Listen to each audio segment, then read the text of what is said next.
बंधुगण पुनर्जन्म जनित विषय जेते आकर्षण होता है सेते मध्य रहस्यमय होता है।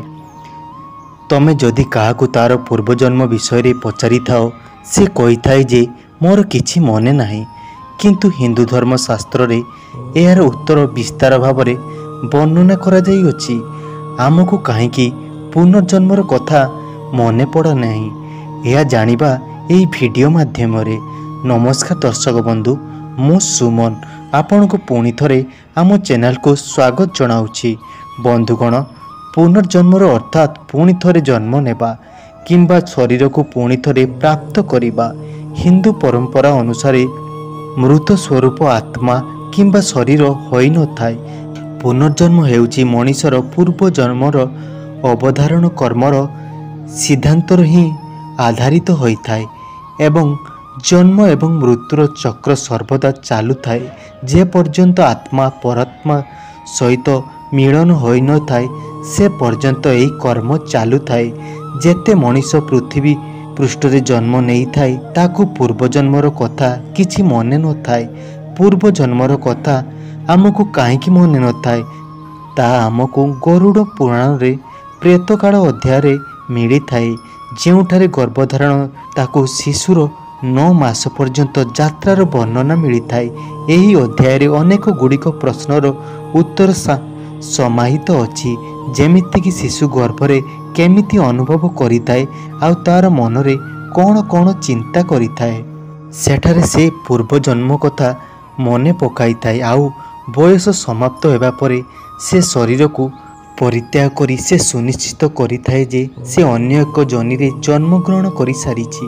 प्रथमतः साप, द्वितीयतः मशा, तृतीयतः घुषुरी होई एहा परे गर्भस्थ शिशु को मने आसीथाए आग जन्म से केते कष्ट करिछि आउ केते संघर्ष करिछि आउ जेउ सबु धन अर्जन करिथिला से सबु ठीक रे व्यवहार करि पारिला नाही आउ मध्य से भाबुथाए भगवानंकर ठीक पूजा अर्चना करि पारिला नाही। या सहित से भगवान को प्रार्थना करिथाए जे हे प्रभु, जदि जन्म परे पुणी मृत्यु होबार अछि ताहले मोर जन्म हेबार नाही, तेबे संभव अटे मते एही जीवन चक्ररु मुक्ति करि दियंतु।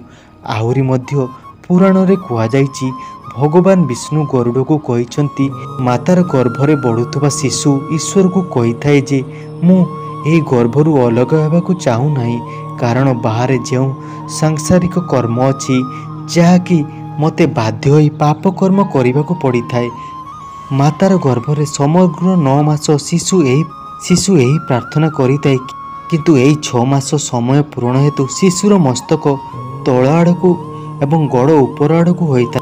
एमिति स्थिति रे से चाहुथिले मध्य से एपट सेपट हली पारे नाही। से निजको पिंजरार गोटिए बंद पक्षी परी अनुभव करिथाए।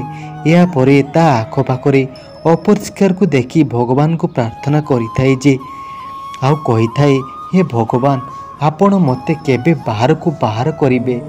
समस्त को दया करुथुबा ईश्वर आपण मते एही ज्ञान देइछंती जे 6 मासरु ही भोग एवं शोष अनुभव करिथाए।